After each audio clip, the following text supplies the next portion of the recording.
So I bought a car. It's a fancy grown-up car. It is from the future. It's from the future year 2022, where there are no problems in the world anymore at all. And, wow. Kat, don't say that. We live in the Cars universe, and my car is the Prince of Cars in the Cars universe. Literally just outlined every single problem with the year 2022 in a single sentence. Yeah, like it's the Cars universe. Yeah. It's the Cars universe, and in the Cars universe, my car is the Prince of the Cars. And that's the kind of car that I got. Yeah, basically. Anyway, this is not about that. So I had a fucking harrowing experience buying my car. Oh. So first, as I mentioned to you guys earlier, I went to 4 dealerships and none of them had cars. They just straight up had no cars on their lot, and that was a nightmare.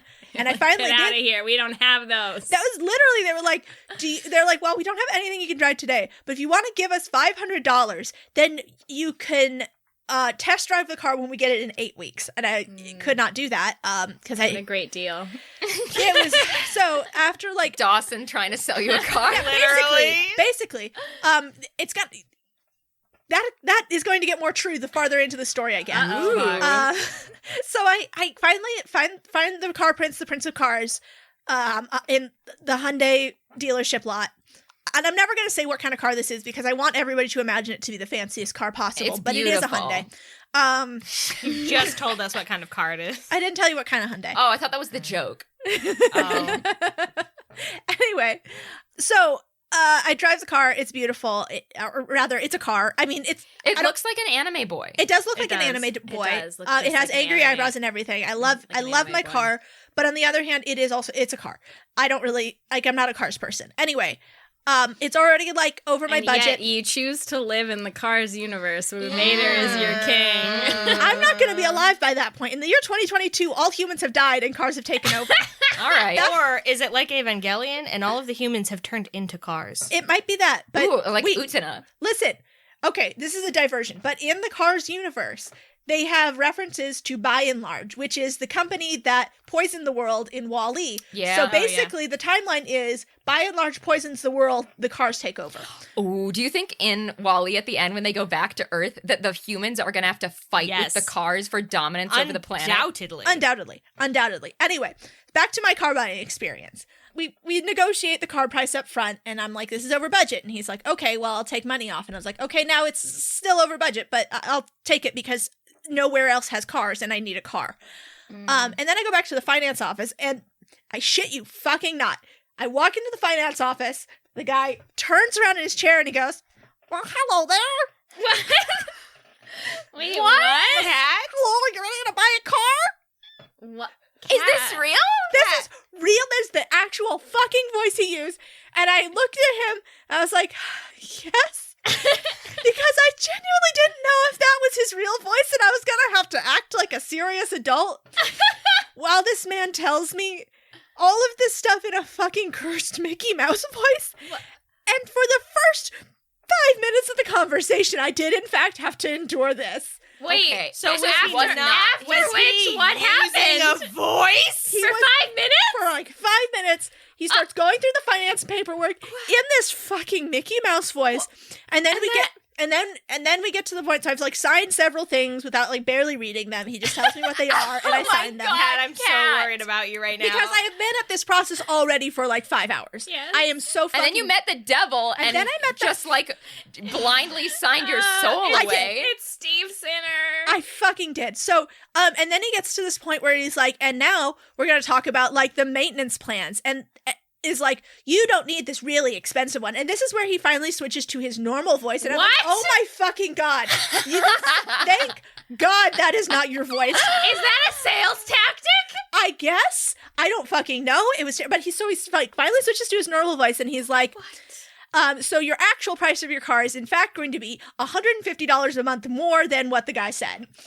And I was like, well, that's not going to work. And he's like, well, you could not get these add-ons, but you will regret it. You will die, and you will owe us $10 million at the end of this lease contract. And I was like, well, damn. Oh, it's a lease. Yeah, it's a lease. So I cried. My dad came in and yelled at him. I cried more.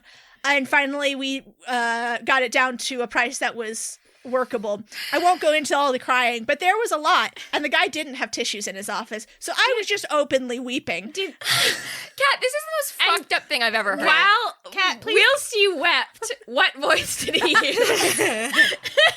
He thank God he did not switch back to the Mickey Mouse voice, but he did in all of his, because he basically kept being like, well, I know there was some person who didn't get this extra coverage, and then they got in an accident, and they owed us $1,800, and if they had just gotten this protection and paid us $1,800 over the life of the lease, they wouldn't have owed us $1,800 all at once. And I was like, that's an insane example. But those were the types of examples he was giving. While simultaneously telling me about how he's like, because like I had a struggle with the insurance and stuff because I didn't have a car before this, so I didn't have car insurance, and I didn't know you needed car insurance to buy a car. Oh, you need that in place already, apparently. yeah. Hot tip for all you young people looking to buy cars now: don't. But like, so while I'm like trying to figure out this insurance stuff, he starts telling me about how he's like, yeah, I've got 2 cars insured through this person and a motorcycle and a boat. And I was like, and you're fucking arguing with me over the $10 extra a month that I don't want to pay for this bullshit thing? And you're like, well, it's just $10 a month. It's just $10 a month for you, you son of a bitch who owns 2 cars and a boat and a motorcycle. You can afford it, you son of a bitch. So mad at this. God. I just got all worked up thinking about this guy in his fucking Mickey Mouse voice again. Okay, I have a theory, but anyone else have something they want to say first? I want to say that, Catherine, I know that you literally just bought a car, but the next time you decide to buy a car, please take me with you. Because I am a world-class car salesman scammer. And I have scammed car salesmen before. I love my that. God, Juniper. I went with my dad, who is a bully to car salesmen, and he kept just being like, well, I guess we'll just leave. And then they'd go, wait, no, don't leave. That's its own tactic, but what really works in my experience is that you literally car sales the car salesman. Mm. And they think they're getting a great deal from you. And they aren't. Juniper, are you? And it looks really nice. Dashing Dawson? Are you Dashing Dawson? I might be. I am if you're a car salesman, because I fucking hate car salesmen. Oh my God. Man. Sorry to any car salesmen who are listening to this, but I'm also sorry that you work in a terrible industry. Yeah. Do you want to hear my fan theory? Tell me your fan theory. Okay, so this Mickey Mouse voice guy, I think what it is, right, is that he knows that, like, you can't get a car anywhere. Yeah. And so he can just do whatever he wants. No, yeah. That's exactly what was happening. It's just pure hedonism. He's like, I can talk to you like I'm fucking Mickey Mouse if I want to. If it gives me a thrill. Exactly. That was literally because the thing was, we kept saying, like, well, I guess we'll just walk away. And then he'd be like, where else are you going to buy a car? And I'd be like, you fucking got me there, dude. You're the only fucking dealership that has cars. Okay, it's like right now it's bad to buy a car. If I didn't have to buy a car, I would not have bought a car right now. All right, that guy was Dashing Dawson. Juniper's Mr. Wentel. That's the nicest thing you've ever said to me. And if you don't know that reference, listen to our bonus campaign. Anyway, so let's play D&D.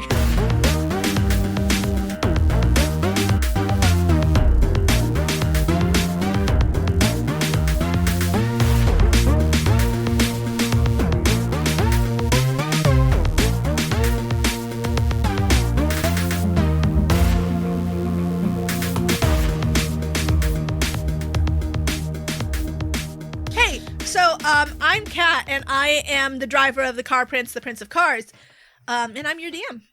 Hi, I'm Noelle. I'm the driver of the Car Prince. No shit. The Horse Prince. Drive that prince. Oh my God. Prince of Horses. Hi, I'm Juniper, and I am about to start the third Impact. I just watched the new Evangelion movie last night. It is literally all I can think about. I've been working really hard not to bring it up this entire time. You have already brought it up. Okay. This is the second time now. Anyways, Hannah? Hi. Hi.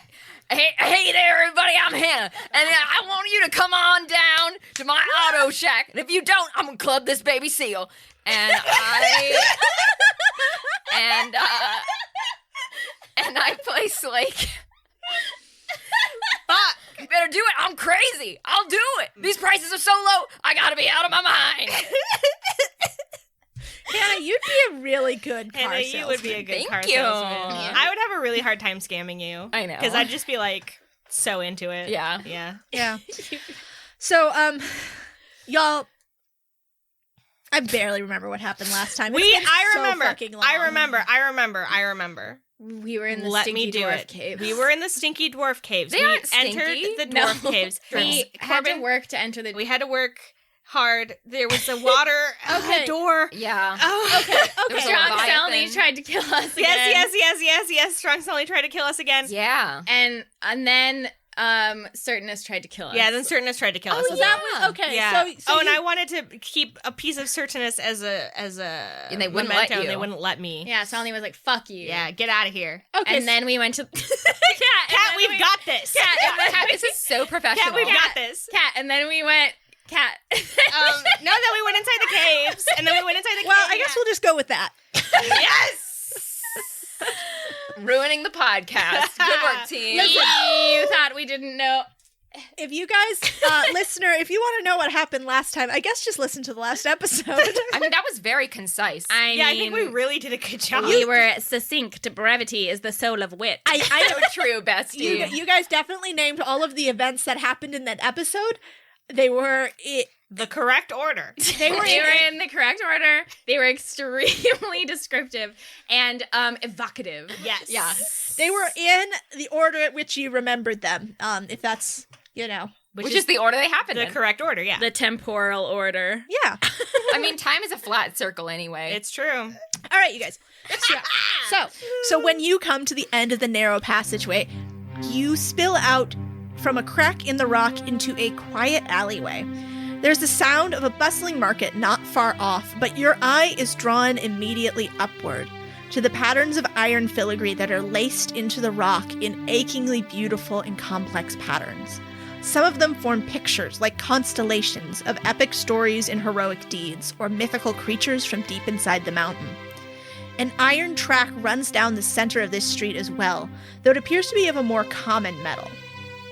Something whips past you, and a girl shrieks for you to get out of the road! Ah! You glimpse what it was that just nearly mowed you down and see two dwarves slow at the end of the alley before turning onto a busy street. It looks like they were on some sort of self-driving cart built for two. Oh, shit. When you inch out of the alley to look at the street, you see dozens of these contraptions navigating through the press of dwarves at high speeds. There's a lane in the center of the road where they zip by in both directions, and the lane ends at a sheer cliff, which they launch themselves off of, and the cart drops down on the magnetic rail. Then your eyes are drawn to the rest of the city, which makes Madria's Sea Cave Palace look like a grimy child's toy. Damn. Shit! Towering spires line the streets, their windows made of colored glass that sparkles in the golden light of these caves. The ceilings are planted with mushrooms that glow a bright amber and make the whole city look bathed in a syrupy afternoon light. At the center of the city, there's a tower which reaches the ceiling of the cave and has a glowing beacon affixed to the top, which sheds the majority of the light here. While you watch, the beacon shifts from honey gold to the pinker shades of twilight, and all of the mushrooms follow suit. You wander down the street to the sheer drop-off that the cart went down, and you can peer over and see more of the city on the level below, with its own beacon tower shifting the colors of the mushrooms in the area. On this level, there are 3 gates heading into tunnels that go deeper into the mountain, which you can see up from your vantage point here. There's one decorated in sparkling reds, one in iridescent greens, and one in majestic golds. From up here, the carts that zip in and out of these tunnels look like matchboxes.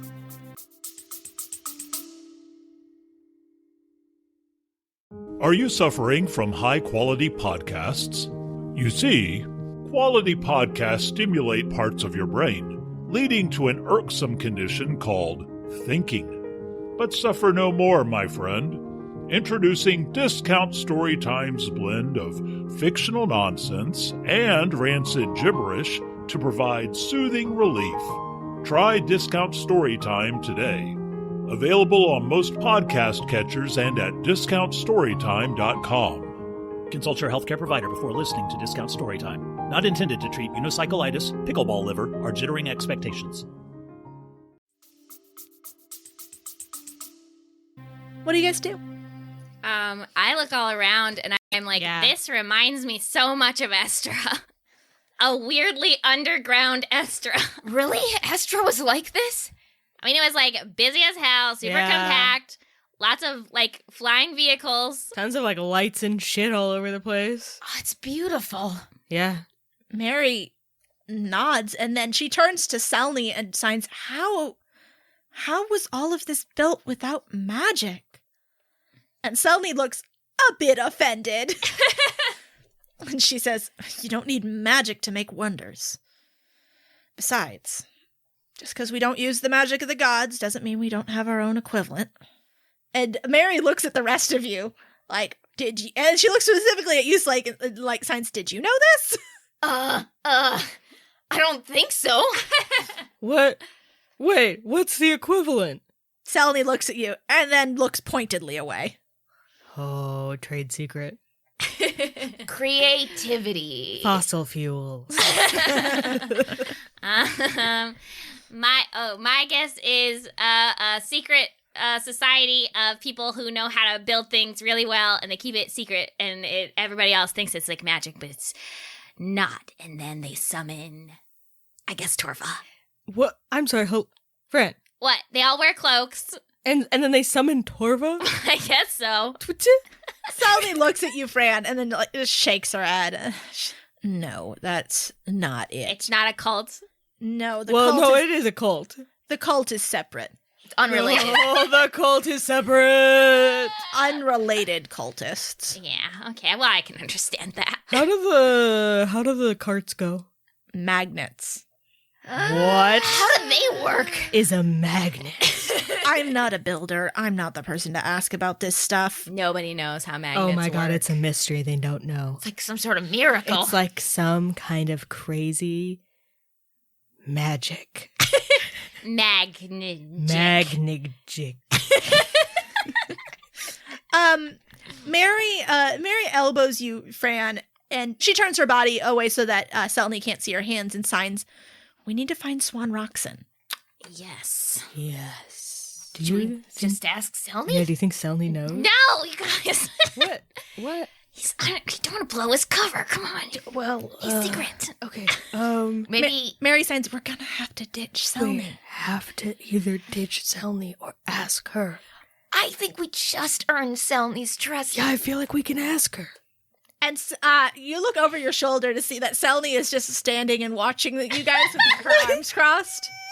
Okay. So after conferencing with the friendos, I gesture for Selny to get into our huddle. Yes. Selny stops one step shy of your huddle. Our huddle We moves move. one step towards Yes, Selmy. we move. We engulf her in the huddle. Yeah.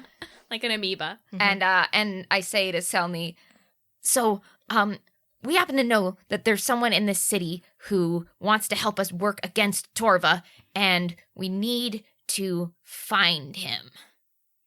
And Selny looks at you, and she leans back a little bit and takes a deep breath and says, so you're saying you sent a spy into my city?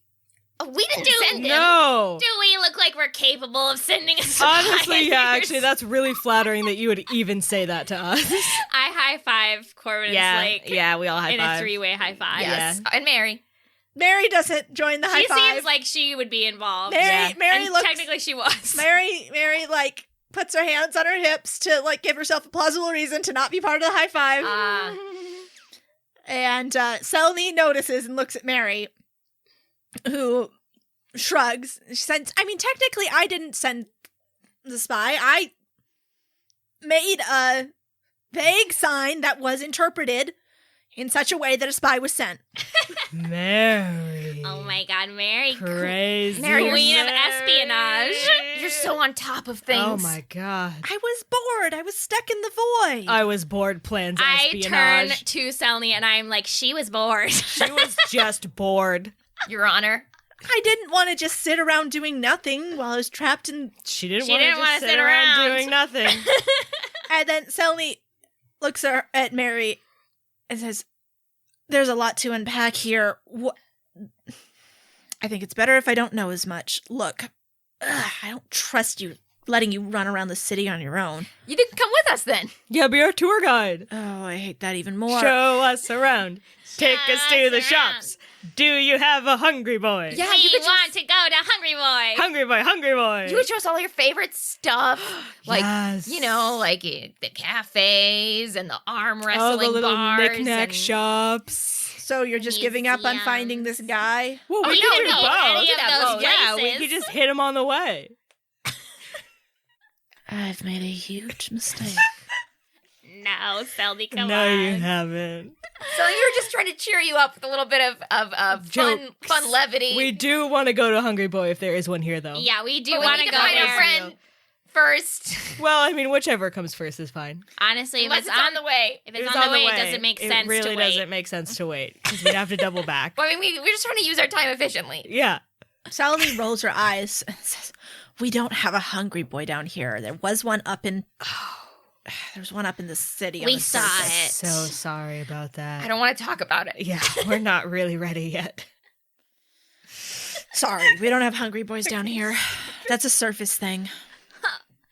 Well, you got one Hungry Boy, and I elbow Corbin. Anyway, that being the case, I guess we're gonna go find. Yeah. We need to find our man. Mary, do you have any clues as to where he would be? Mary looks over at Selny and then looks at you guys, and then looks at Selny and then looks at you guys very pointedly. Salny, Cover your ears. No. Salny, it's sensitive information. She's gonna meet him anyways. Maybe, unless she wants to, go. Like, I don't know if she, wants to go. I If don't she know. tries to go anywhere, I'll turn into a dolphin and sit on her again. No, maybe she wants to, split up. Brent, what are you saying? I just think that sometimes people who are around us get tired if there's more than one of them, and I think sometimes it's easier for those people if there's only one or even zero.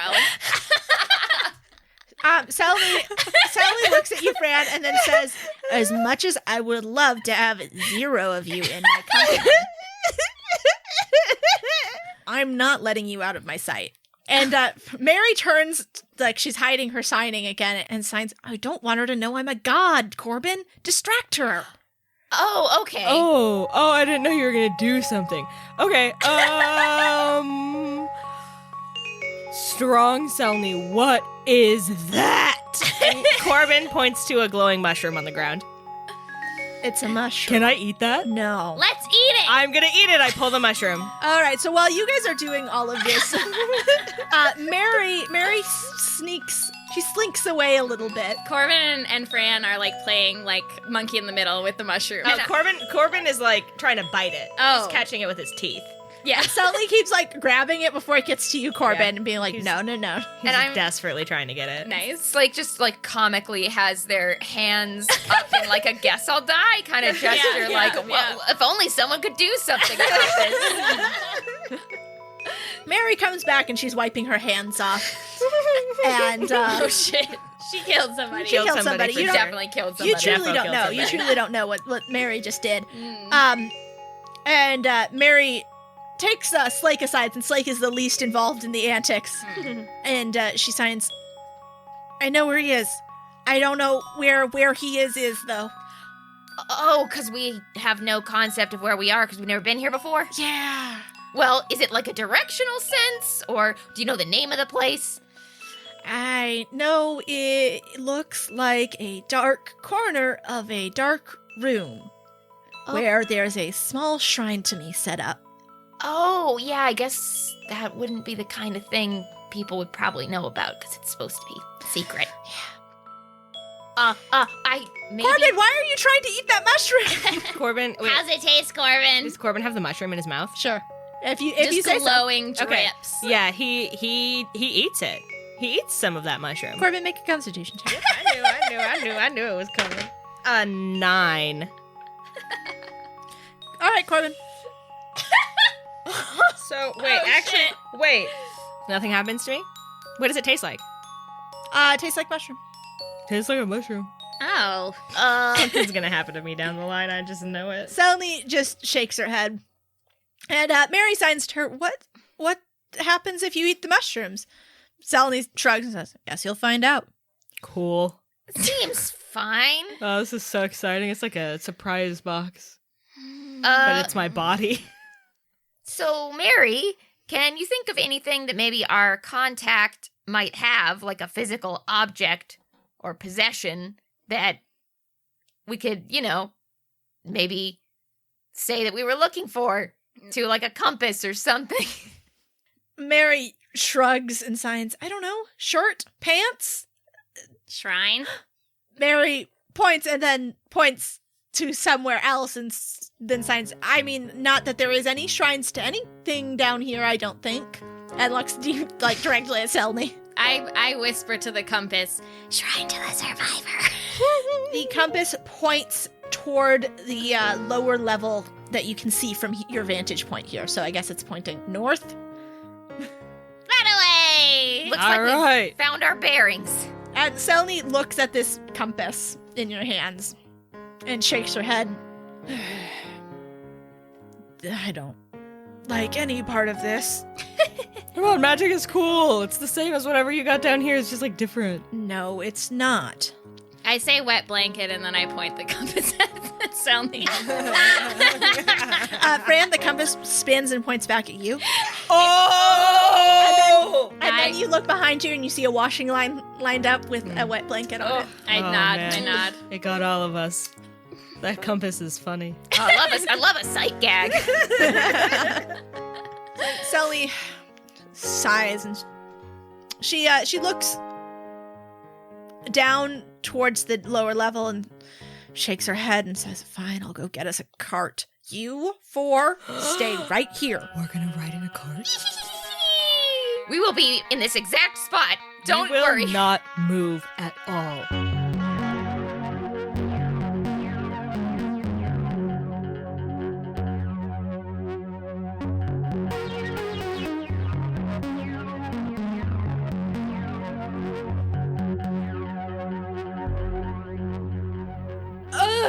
Oh, hello, my dear listener. How are you? I'm fine. Thank you for asking. Hey, welcome to the mid-roll. I hope you're enjoying the episode. I hope you're enjoying your week. Thank you for your patience. We're coming out a little late this week. But life is life, and things are happening, and sometimes you have to do a midweek recording, and it kills your body and spirit and soul and all of your friends, but then you get takeout, and, it's fine. Thanks for being patient, and also, want to thank the people that I want to thank. Let's start by, thanking the podcast reviewers, the people who review the podcast, the centurions who hold the gates of our podcast against all evil, and, the bannermen who spread our good word out among the populace, so that the peasants come to us for their bread and butter, and laughter. So thank you. That is, thank you to Jules72, Obawawa, 36D Gamer, Orestes Nuts, Tired Scientist Hanar. I've been playing a lot of Mass Effect. Tired Scientist Hanner, Cactus Boy Bucky, Person Dude Guy, Yup. Thank you all so much for reviewing this beautiful podcast that we make for you all. Really helps us out, helps us get the word out, helps us give more peasants bread, in a metaphorical sense, the bread of laughter, the peasants of joy. I've lost the plot, I've lost the metaphor, but thank you so much for reviewing. And if you have not left us a review, or if you want to do a spicy little double review, we would really appreciate it. We super love it, and we love you, and we also love our patrons. Thank you so much to everybody who's donated to our Patreon. Super duper appreciate it. Thank you so much for everything you guys do to keep the lights on here at Dames HQ. You guys keep us going all the time. So thank you so much to Nate, Leath, Lane, Chris, Rachel, Wixia, Grizbiz, and Jay. Thank you guys so much for donating. We love you. We love you. I love you. And hey, you know who else we love? It's our network. Let's hear what they're up to.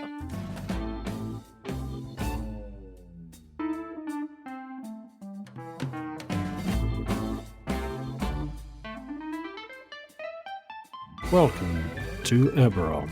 A land we fought so desperately for, now a land torn and scarred by war. Where our paths can never leave us, but we forge a new path. Where opportunities are everywhere, for those of the guile to take them. Where we find a new family while hunting down monsters. This is the Morning Blues, a D&D 5e actual play game released every other Thursday on Beholder to No One. Join our DM Adam as he runs Virik, Jody, Rem, and Mika through their bounties and exploration.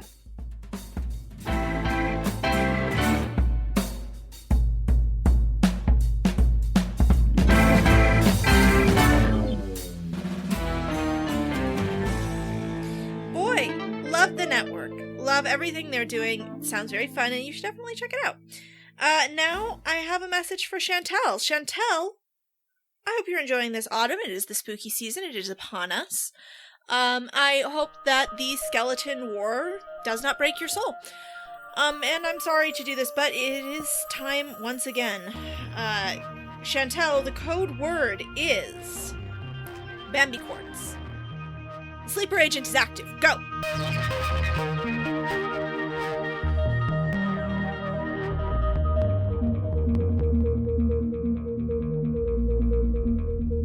Alright, so Sally comes back to you guys and motions for you to come with her.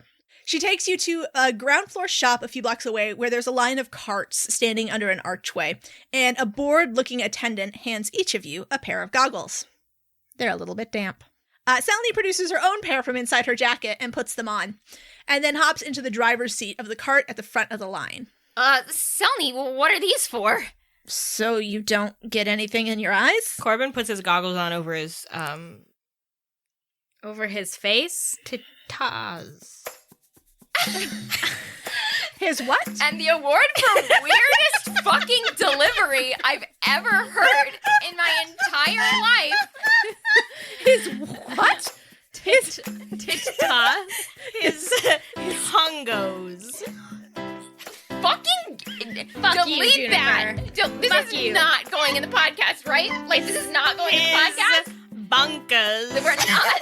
It's going in the podcast. It's not. So Corbin puts them over his tits. You're gonna be arrested. And they snap apart and immediately break.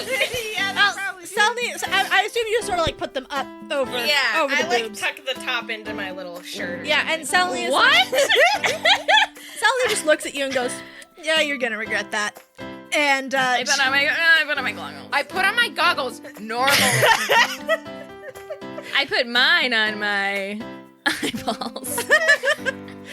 Mary also puts on hers. What? So there's front But seat. did she put them on her tatas? No, her eyes. She Or puts her scat. The people need to know. Actually, she has hers like up on her forehead for now. Oh, she looks cool like an anime. Yeah, she looks cool like an She anime. looks like a person. Digimon man. Yeah, she looks like a Digimon man.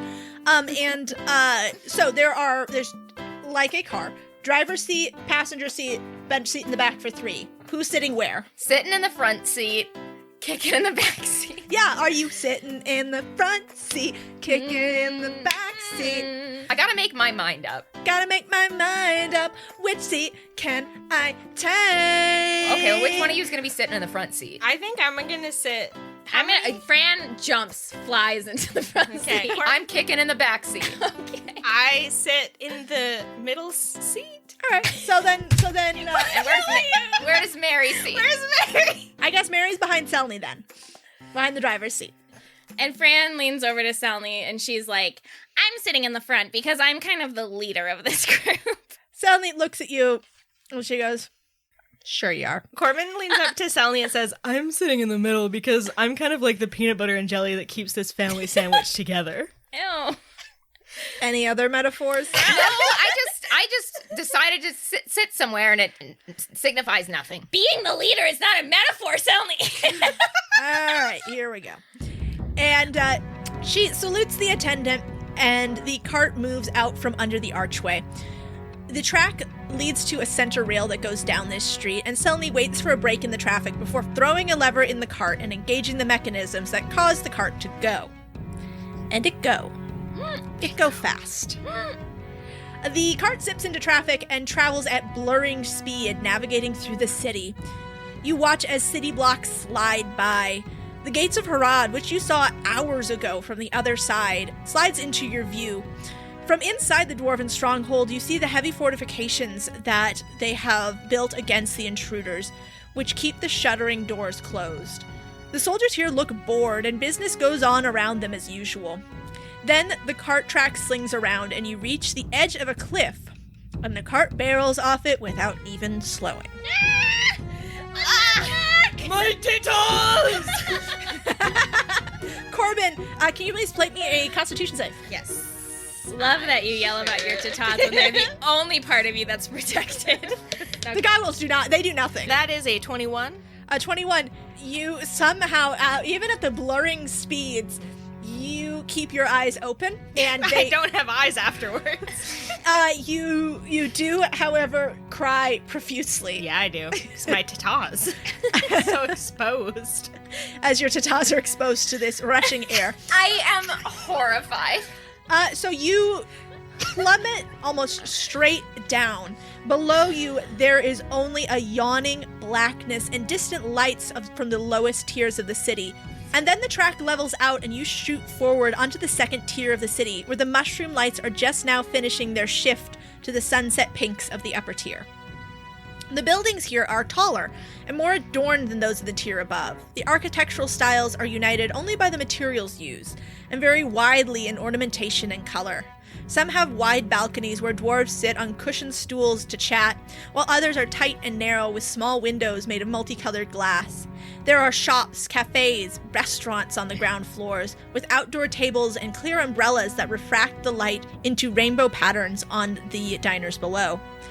You whiz past a corner grocery, an apothecary, a trendy-looking gift store, a tailor, all the things you could ever hope to find in a bustling metropolis. From where I am clinging to Selny's head, I say, "This is so beautiful." And Selny sort of pries you off of her and calls back to you, "It's the residential district." And then Selny hits a lever on the cart to change tracks when you reach an intersection. And it seems like she knows exactly where she's going, though she has not shared that information with you. Can you guys make a perception check for me? Oh boy. I got a 19. Nice. 13. Okay. I got a 9. Okay. Slake, you are too dazzled by these beautiful caves. Fran, you are too busy clinging to Selny. Mm-hmm. See, now, the real situation that's happening here is that they goggles are dirty. And my genius ass, who is not wearing the goggles, has crystal clear vision. Right. So, with a perception 15, Corbin, you spot a group of dwarves in gray who lead another dwarf in plain brown work clothes roughly by the arms, which you see are bound in front of him. You're moving too fast to get a clear look at him, but Mary grabs your arm and signs, "Swan!" Oh, shit. Oh, shit. And Corbin, you also, with a 19, you see something else. You don't get a very clear look at it, but you do see a brief glimpse of a taller figure with the group. With black hair and olive gold skin. It almost looks like Phelan, but the crowd shifts and you lose sight of them. So, Kat, is this are we suspended above this? No, you just kind of drove past it. May I leave the cart? You sure can try. I can't stop you. I'm gonna say, Selny, stop the cart. I saw Swan Roxon. He's in trouble. Selny, cranes around very quickly, but has to keep her eyes on the road. And she says, "I can't just stop in the middle of the road." Okay, then I jump out of the cart. Oh, Corbin! All right, please make me an athletics check. That's a natural 20. All right, you are still going to take damage, but you will take half damage. That's fair. Fuck yes. Because you just basically jumped out of a moving car. No, I know. Corbin doesn't think about that. Do a barrel roll. Yeah, I try to do a barrel roll. Okay, so you are just going to take 5 damage. Okay. Thank God you got half damage on that. So you just jump out the back of the cart and roll as you hit the ground, manage to not get hit by any of the other carts whizzing down the tracks as you bounce and roll to the side of the street, and also sort of like skitter as you land in the center of the road and skitter on all fours to the side of the street. Corbin! Wait, hold on. I have to. Okay. I look at Selny and I say, I told him to do that. The goggles protected your tatas. What tatas? They're But still there now because I had those goggles on. Otherwise. Tatas. but they Pronounced did. tatas. Yeah, it's pronounced tatas, Cat. Sorry, they protected your tatas. However, you did get sand in your eyes. Cat, I would like to take off after the figures. All right, you run after the figures, and they spot you.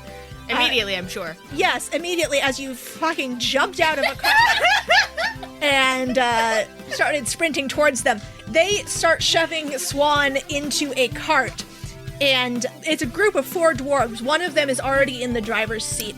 The one who has just pushed Swan in slams the door, and the woman takes off into traffic. The other 3 begin to advance on you, Corbin. And the tall person. Oh, they're gone. Where did they go? You can make a perception check. Yeah, I would like to do that. I've been having good rolls, so I'm really scared. Oh, that's not bad. That's not bad. Corbin, it's your Oh, day. It's my day, you guys. Oh my God. 19. You are genuinely not sure if you actually saw them. What? Mean. Holy shit. You get the strong, like, you saw them. Like, if you think back and you play back the memory in your head, you're like, I definitely saw someone. Mm-hmm. But you feel a deep uncertainty that you actually saw what you think you saw. Like you've forgotten? Fake Phelan. Fake Phelan. Like maybe your eyes are betraying you.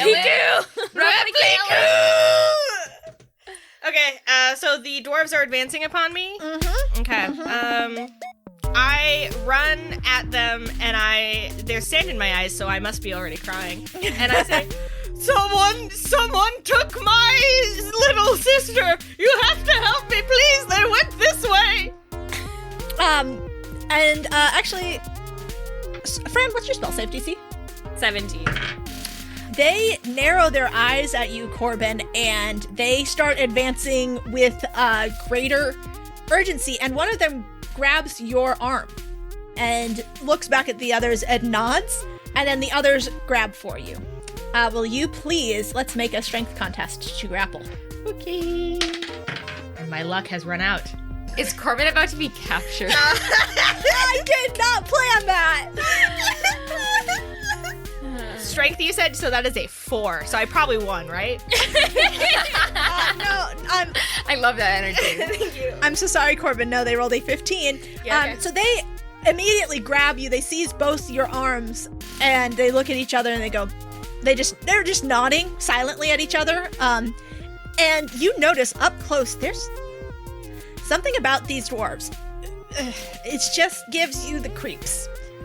Creepy dwarves. It's And Repliku. there's like a light behind their eyes that does not feel natural or good. Mind control. And they've got a very strong grip on you, and that's where we're gonna leave you. So, Fran and Slake, you guys have just witnessed this. The cart is like still whizzing going. by, As we're right? from our view, you've jumped out of the car, barrel rolled, seem to be completely unaffected. You're crying. You run towards them, and they immediately just jump on you. I also did say, too, I said I think Swan Roxon's down there. Do you know why I jumped? You do. But he's in a different cart. Well, it's time for a cart chase. I tried to get to him. You did. You just failed. Selny, stop! Can you stop the cart? Selny looks back and goes, not for another minute or two. I don't think you should stop the cart, Selny. Corbin will be fine. Fran, should we... Mary grabs your arm, Slake, and points back towards the cart that Swan has been manhandled into. And she signs, Swan, there! Corbin, there! I say, and I point. Corbin gives a thumbs up. He's good. We have a man on the inside now, Slake. It's just like we planned. Mary signs, how many times has Corbin been captured, and how many times has he been just fine? Slake, looks around like they're having an big moral dilemma. Desperately hope that this is the one time Corbin gets horribly tortured. No! Slake's jumping out of the car. Oh, good. Do you want to know what I rolled? Oh, boy. I rolled a 9. You're gonna take... luckily, I rolled very badly that time, so you're only gonna take 4 damage. Cool! But you do sturdy. And you know what? So you, roll fine, because you're stronger and better at doing shit like that than Corbin. And then you stand up, and there is a cart, barreling directly towards you. And you dive out of the way, but it does clip you on the way back, and you are going to take another 3 points of damage for that. Cool! So Fran drops her face into her hands. And Sally looks over at you, Fran, and goes, all according to plan, right? You know Slake's a wild card. You know that. All right, so Slake, we'll get back to that in a minute. Selny looks back to where Mary is pointing towards the cart that Swan was manhandled into, and she throws a lever to shift onto an adjacent cart track and follow along their path. She looks ahead and then turns to you, Fran, and points. That green tunnel up ahead, that's where they're headed. If we get to them before they get through that tunnel, we'll probably be able to get your friend, but if they get to that tunnel first, then we're not going to be able to catch them. Oh, God. I'll get you in striking range. You work it out from there. Okay. Mary grabs your shoulder, Fran, and she gives you a very shaky thumbs up. And just to remind you guys, while you are in the Dwarven City, you are under the effects of the Cold Iron Shield, and you have to take 2 spell slots for each spell. So, that's just a brief reminder of the fun of being in the Dwarf Caves in Esudel. Fran, that's your situation. Slake, Corbin is being manhandled towards another cart that has pulled up on the side of the street. What are you gonna do? I look at Corbin and I hold up my arm like a falconer and I yell, "To me!" So Corbin sees this, and there is a deep pull in his boob window. His boob window. In his tatas, and he feels the call. This will be your only wild shape until you take a long rest. Okay. Because 2 for 1. 2 for 1. Or 1 for 2, rather. 1 for 2. Yeah. He turns into a crow. All right. We're going to do another contest, but I don't feel like a strength contest is quite fair. He's just trying to get away really fast and surprise them. So we're going to do a dexterity contest. What? 14? That's not that bad. That's not that bad. It is, in fact, exactly the same, and I don't know who meets or beats. Here's what we'll do. Here's how we're going to resolve this. Corbin, you have escaped their grasp, but they reach out for you, and they see where you are going, and they see Slake, and they start chasing after Slake too. So what I would like to do, once Corbin lands on my arm, is I would like to grab onto a moving cart. No! And I want to do a fucking cart chase. That's fucking great. Yes. Okay, let's roll Dexterity? I'll say athletics. All right. Roll me up. You're very athletic.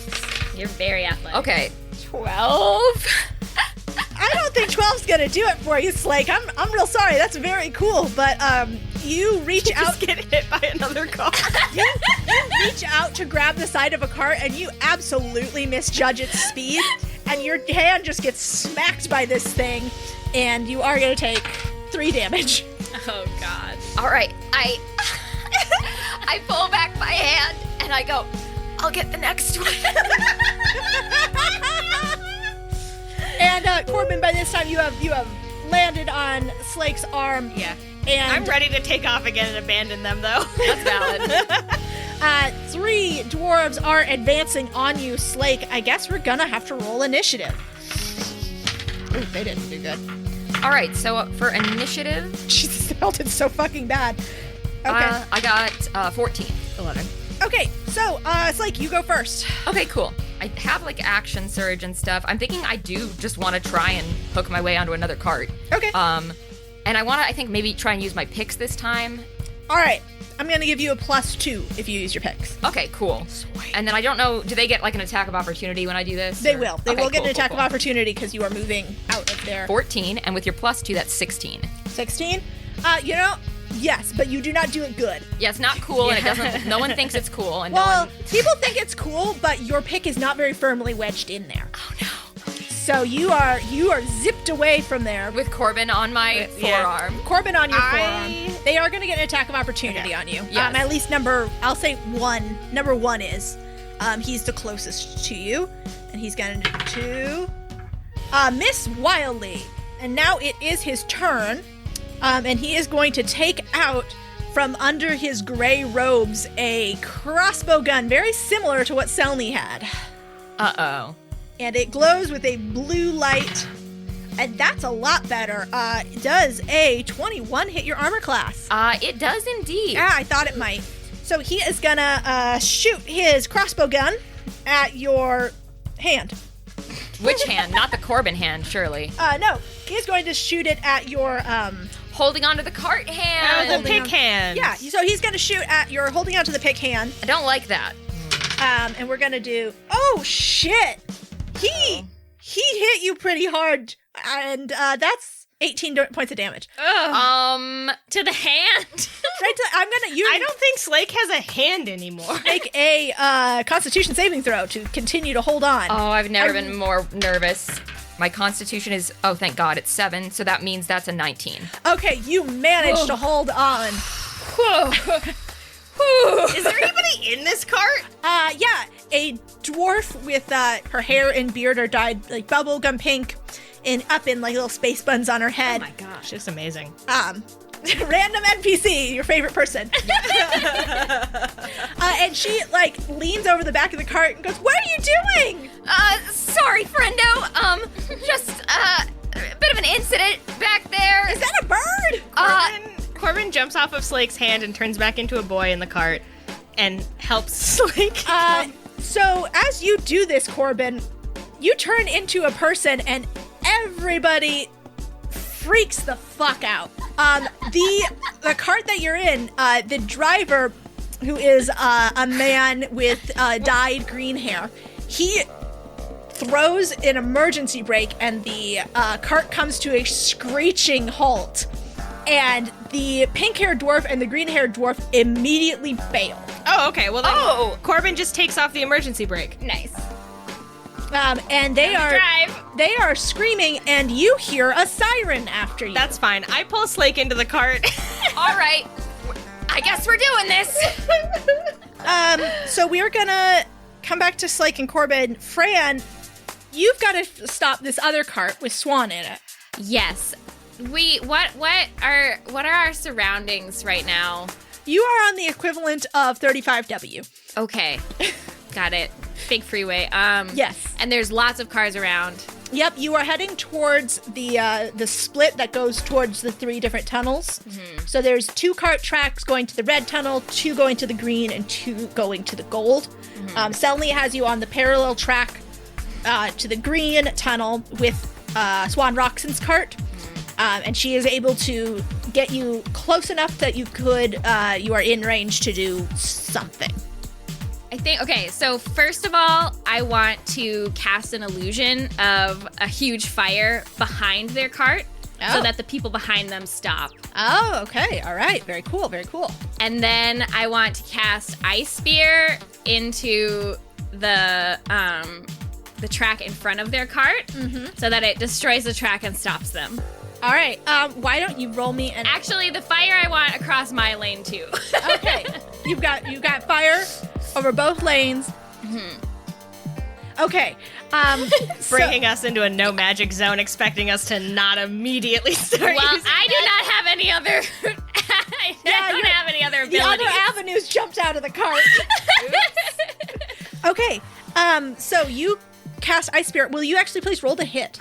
It's a dexterity saving throw. Okay. Well, then I'm going to do a dexterity saving throw for the driver, the driver to see if they can get past the point that you are throwing the spear at. Okay. They did bad. Good. That's not going to do it. All right, so the spike of ice crashes into the track in front of this cart, and it stops the cart. It does not stop the momentum of the people inside the cart. Seatbelts don't exist here. Oh, I slapped Mary on the shoulder. They really should exist. That's not my fault. I'm not to blame. So Swan Roxon goes flying out of the cart, and he rolls. And you can see he is still, like, conscious as he hits the ground, and has enough consciousness to roll and absorb his own impact. And then, Fran, your cart starts slowing down. Mary takes advantage of this to jump out of the cart and run to Swan Roxon and begin healing him immediately. But Selny slams the front of the cart with the palm of her hand and then looks over at you, Fran, and goes, "Subtlety. Do you even know what that word means?" You didn't say anything about subtlety. I didn't think I had to. And as you guys are shouting, Corbin and Slake, your cart is also coming to a stop. As all of the carts are coming to a stop. Except for one with sirens and flashing lights that pulls up behind Fran, Mary, Selny, and Swan Roxon.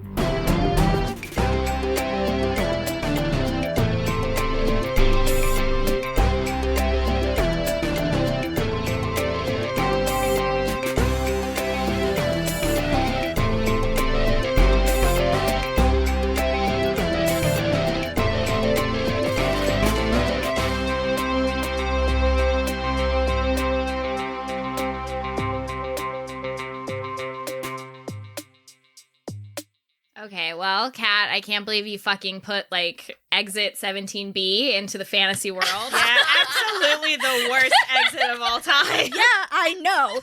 Listen, I know. Exit 17B is the big bad of the campaign. Fuck you, exit 17B.